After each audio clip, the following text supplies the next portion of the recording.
Okay, well, let's get back to memory for a second. And so, of course, obviously, this is the big thing that we're trying to accomplish when we are teaching is to have students remember the things that we're teaching them. So, knowing a little bit about how the brain works or how memory works is important. So, something that we need to think about, and we learn about this, I think, in grade 1 or kindergarten, is about sensories or our senses or sensory memory. Okay? And we're literally thinking about the 5 senses. So I'll just write that, just the 5 senses. Okay. And this is what we classify as like the first stage of memory.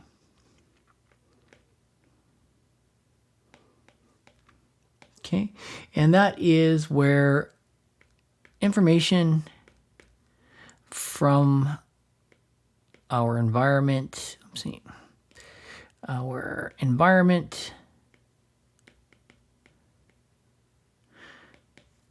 is, I'll just say, taken in. Okay. This usually lasts a few seconds because our brains are very picky about the information that it takes in because it is kind of our manager and it doesn't want us to take in too much because we'd probably go crazy. And it also ignores information that it doesn't seem or deem relevant to the situation. So, have you ever been hiking in the woods and you see something out of the corner of your eye and you stop, right? Because that is your brain telling you that there's something out of the ordinary and now you should pay attention, right? Or, and I'll do this to you now because it's going to stick with you, right? I'm thinking of buying a pink car. Now, prior to me telling you that, you may have never even really noticed a pink car on the road, but now you will because it's part of your memory, right? So our brains take in what it deems important. So one of the things that Marcia Tate says is that if we can evoke some emotion, so she says this, if emotion, and this is Marcia Tate again, if emotion follows learning,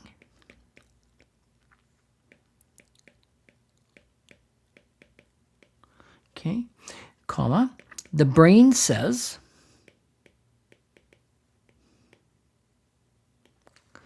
right, and I'll put this in kind of quotes, this is something worth remembering. This is something worth remembering.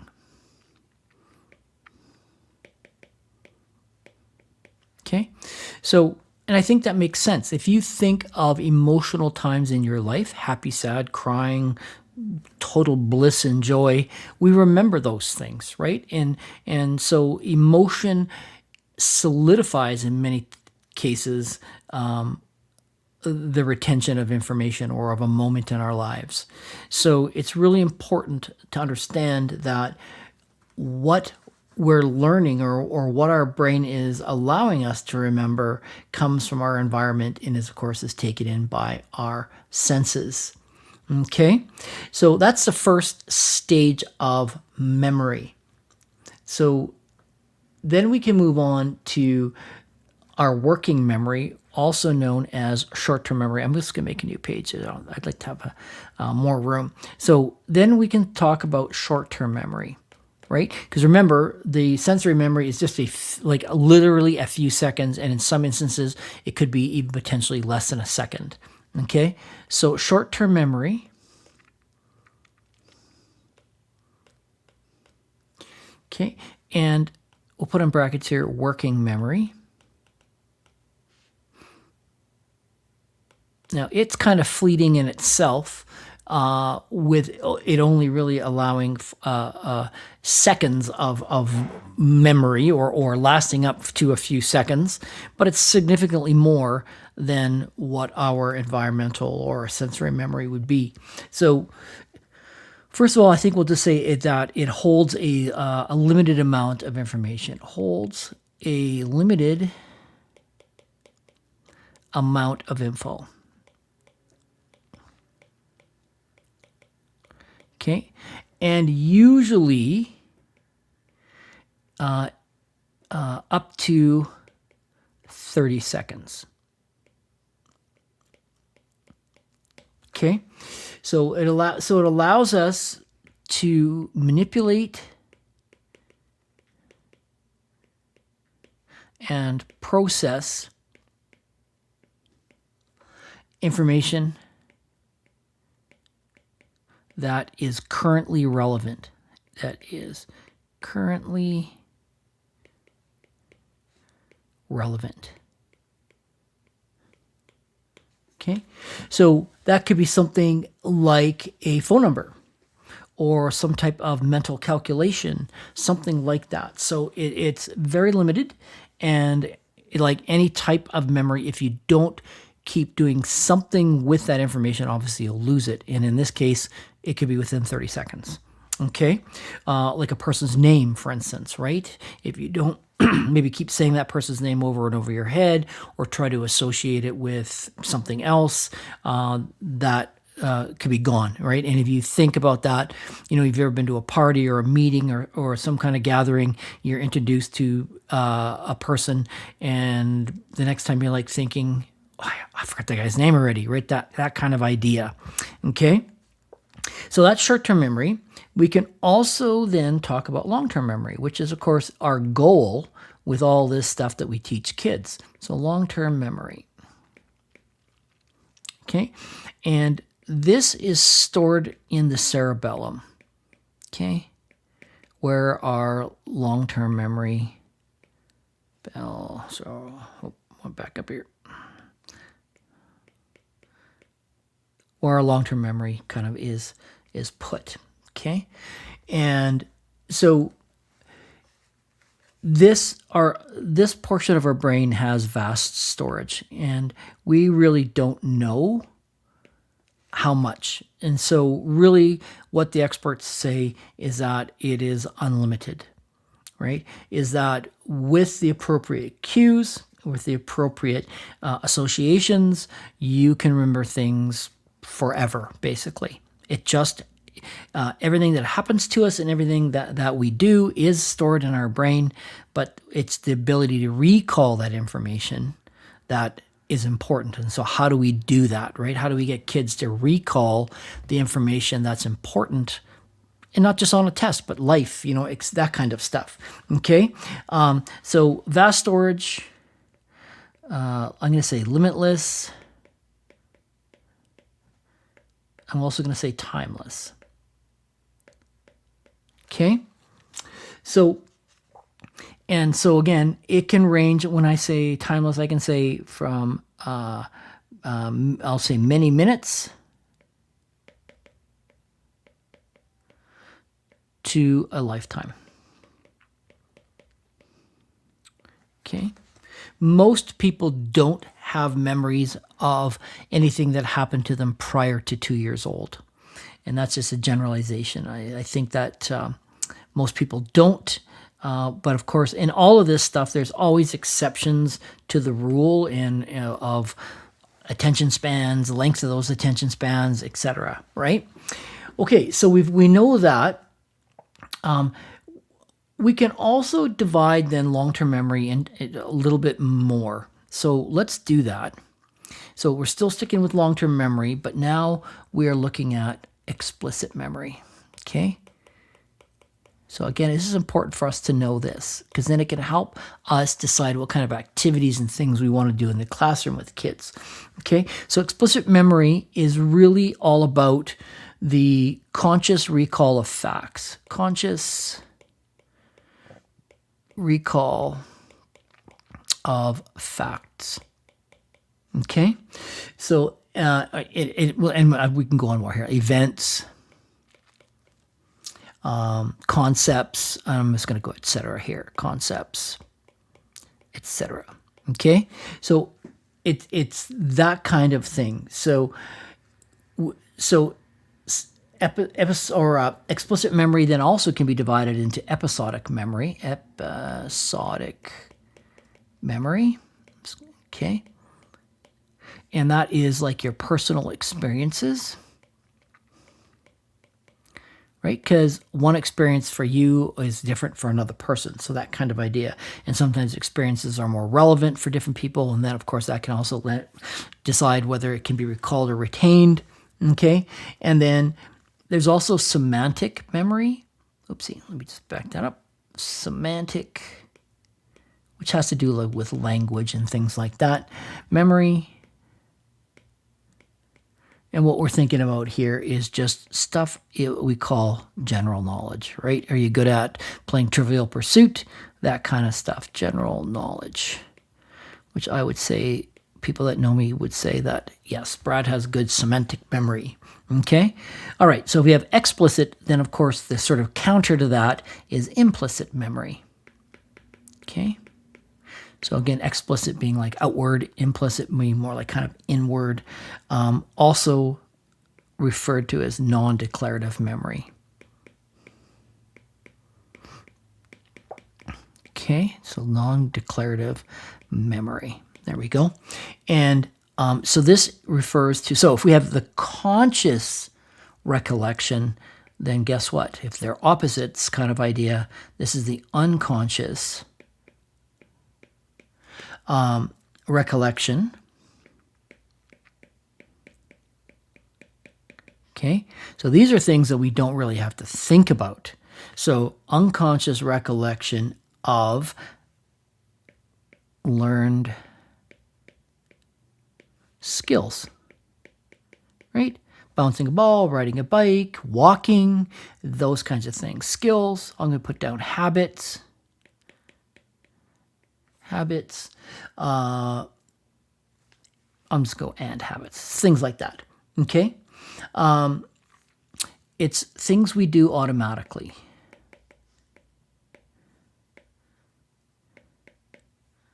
Like what I'm doing right now, writing, right? I don't really think about it.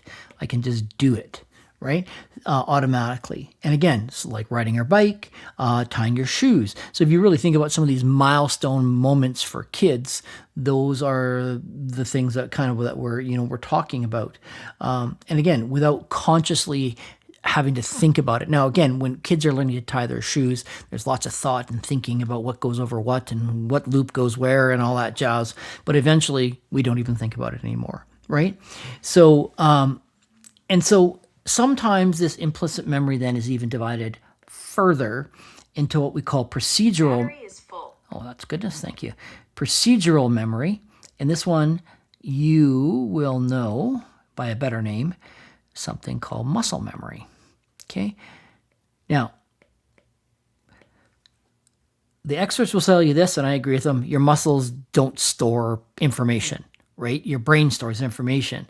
But it's those motor skills, again, that we don't think about, like riding a bike. If you drive or can drive a vehicle that has a manual transmission, using the clutch, switching gears, things like that. Those types of motor skills are habits. Okay. So that's procedural memory. And you think about any athlete, they've got great procedural memory for bouncing a ball or dribbling or handling a puck or, a soccer ball, or you pick it, right? So those are really important parts as well. So again, when we talk about those learning modalities, visual, auditory, and kinesthetic, right? So when you think of young kids, they often learn things through song and movement, right? And actions. So they're listening, they're doing, kinesthetic, and of course the whole visual piece as well. So again, when we can combine any of those three things, then kids will remember things for a longer. First of all, they'll be able to remember it and for a longer time. Okay. And if you think of head and shoulders, knees and toes, if you think of Twinkle, Twinkle, Little Star, or singing the alphabet, those are all things that have actions, they're song, they're movement, and that's how we get kids to remember that kind of stuff. Okay. And I think I'm just going to leave it there. There's also emotional memory, but I'm just going to I'll leave it at that. Okay. So I'm just going to make me a page because I'm out of room there. So again, if we're talking about this sort of chunking idea, okay, then the brain needs assistance, right? So let's put that. The brain needs assistance.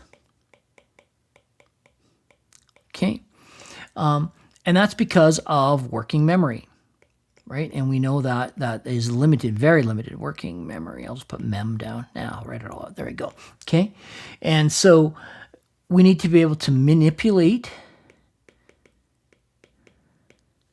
right, information, right? So why do, all your teachers say that, when you read a book or when you take notes, you need to, within 72 hours, if you don't do something with that information, your brain starts to fade. And in some instances, much quicker than that.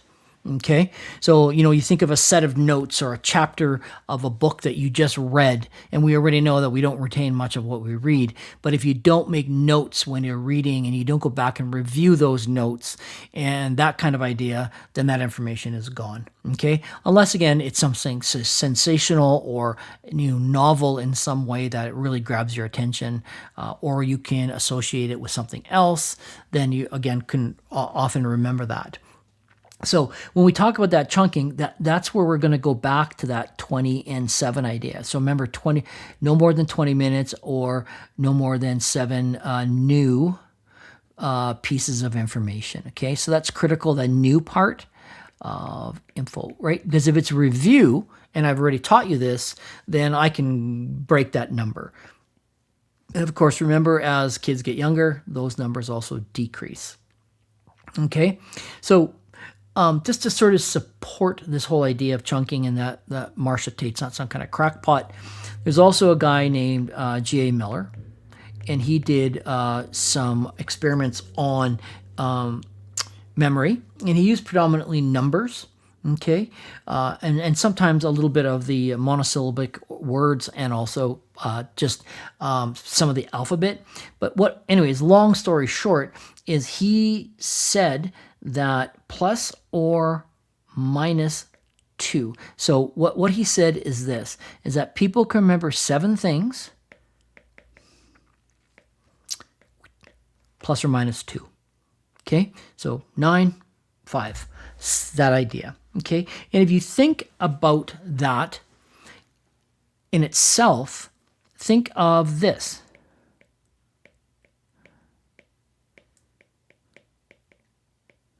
Right? A phone number, right? Now, in this day and age with mobile phones and, contact lists and things like that, we're not very good at remembering phone numbers anymore. At least some of us aren't. But you think about that, or you think about, I'll just do it this way: 1, 2, 3, 4, 4, 5, 6, 7, 8, 9, 7, 6, 1, 2, 4, 1, right? What does that represent? A bank card or a credit card. So you can see how they chunked these numbers into, that kind of a pattern. And that's why we can sometimes remember these types of numbers if we try, right? If you think about how many phone numbers do you know by heart without looking at your contact or your phone book in your phone, I've probably got 2 or 3 personally, right?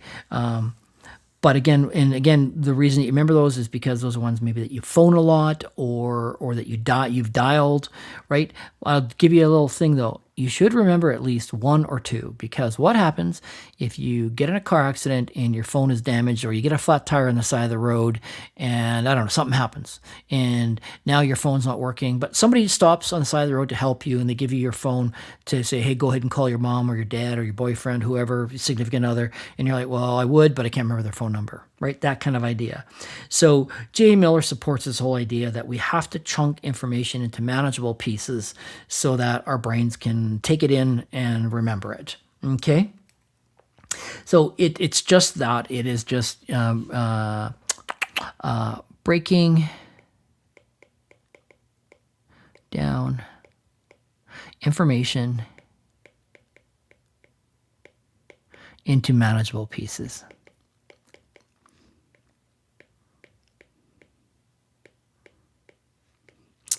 Okay, pieces. There we go.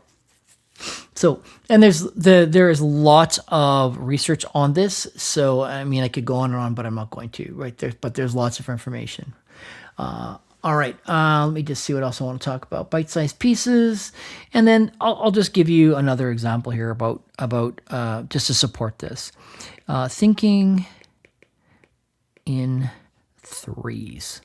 Okay, so there's lots of. So this is just another form of chunking. Okay, and the people who really have this nailed down are people in the recording or music industry. If you think about a song you like, and you think about how many choruses are in the song, there's generally at least 3. Why? Because the more times you repeat that, the more likely people are to remember that.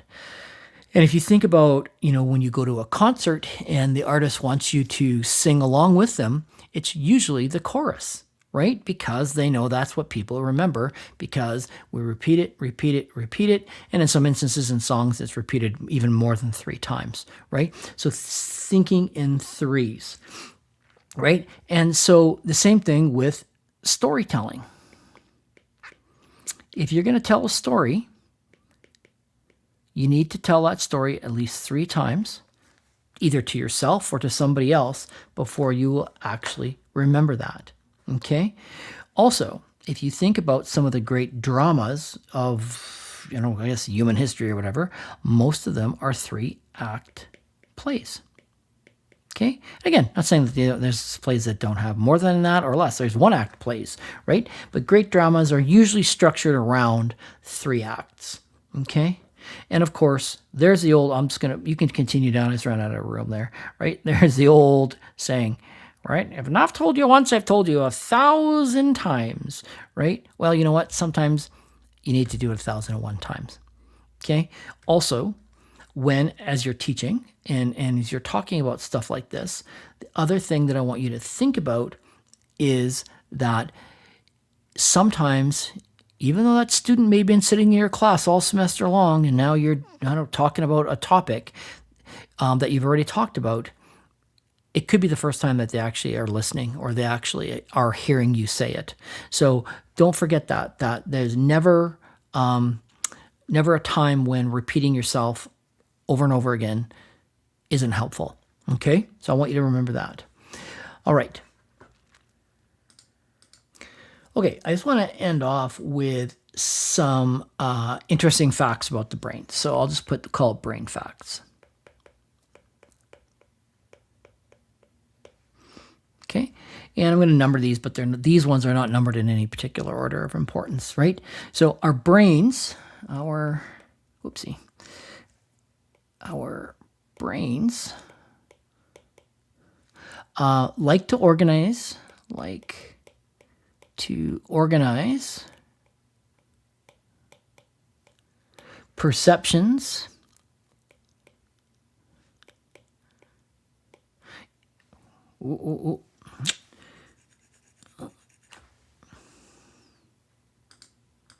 All right, my app kind of did its thing again, so I'm just going to have to go back and start brain facts here.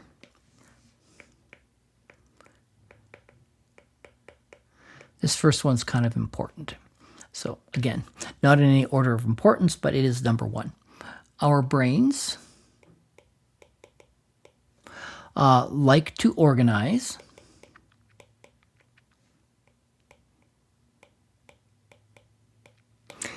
perceptions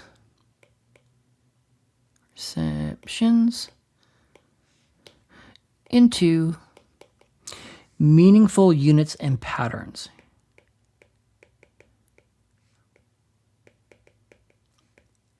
And remember what I said earlier, that our brain tends to ignore things if it doesn't fit into that unit or that pattern.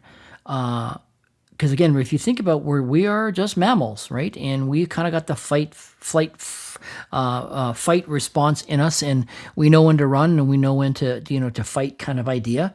So again, our brains like to organize things. And if you think about, you've heard, humans are creatures of habit, or we like routine. We do, and so do your kids. So that's why it's important that your class has routines. Okay, so also, and we've said this again before, but I'll say it again, is that we pay attention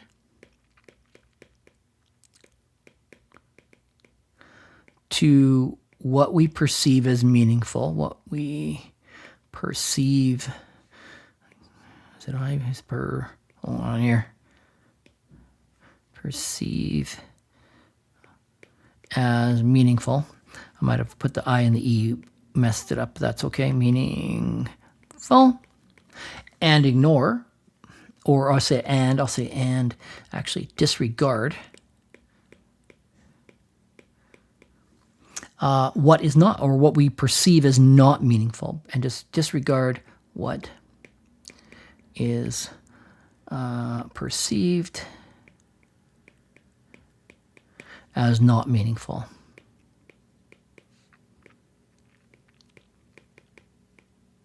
There, we'll share the full between both of those. How's that? Okay, so that's important for us to remember. Okay. Also, let's just go back to working memory for a second. Our working memory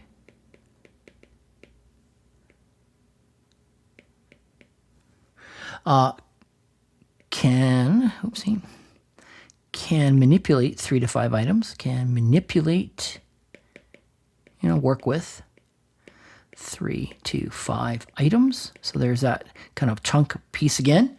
Okay. At one time, I'll say at one time.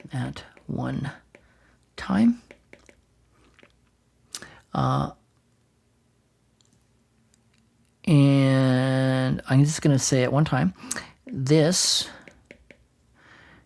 is what limits the learning process the most.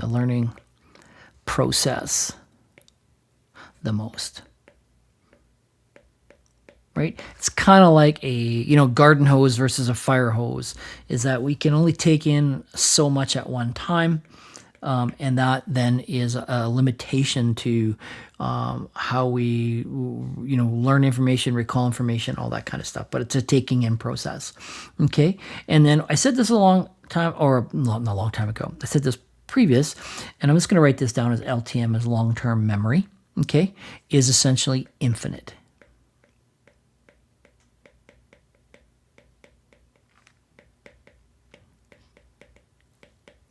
Okay.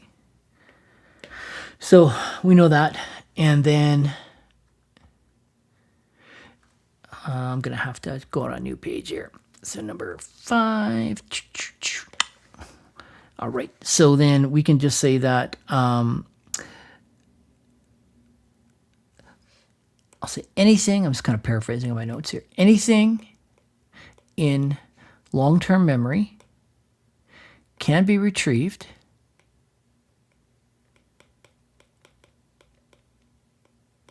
with the appropriate cues.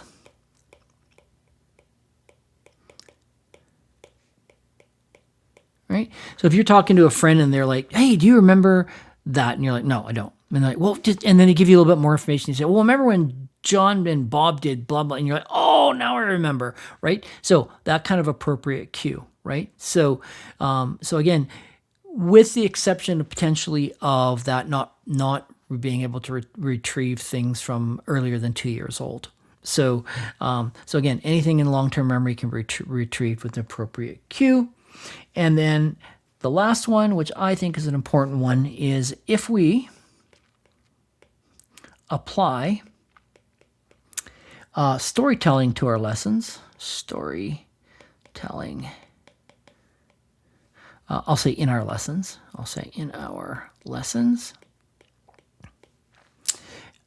And generate an emotional connection with our students. Oops, let me just back that up here. Connection with our students, comma, learning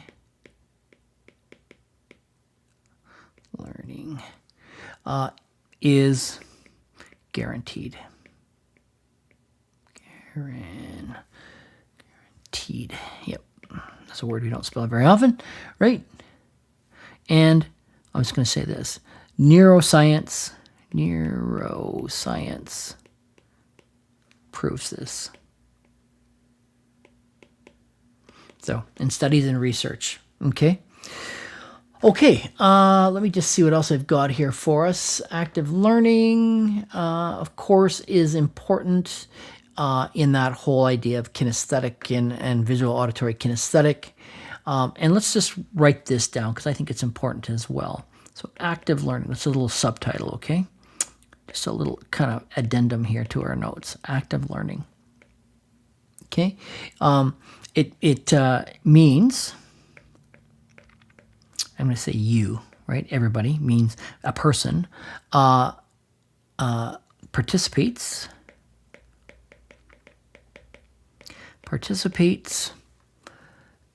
collaborates, oops, back that up, collaborates, and applies concepts.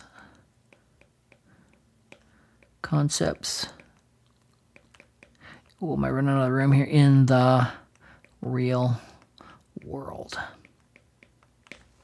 Okay, so that's active learning. So it requires a lot of sort of hard mental effort, right? To take a theory or something that you learn and apply that into something in the real world, right? And that's important. And of course, the apply part here is something we haven't really talked about quite yet, but is also a big part of something called Bloom's taxonomy. So the application of the information. So of course, that's great. You've got all that information, but can you actually apply it to new situations? And again, when am I ever going to use this? Well, how can we apply that information in a student's real world in their life? Okay. But of course, it also leads to better retention and understanding. To better retention and understanding. Okay, so it takes a little bit more work, but in the long run, it's worth it. Okay, all right. So that concludes then our this kind of part 2 of lesson planning. And of course, if there's anything that you need me to elaborate on or explain in a different way, don't hesitate to reach out to me, during class or after class, anytime. Okay? All right. Thanks, everybody.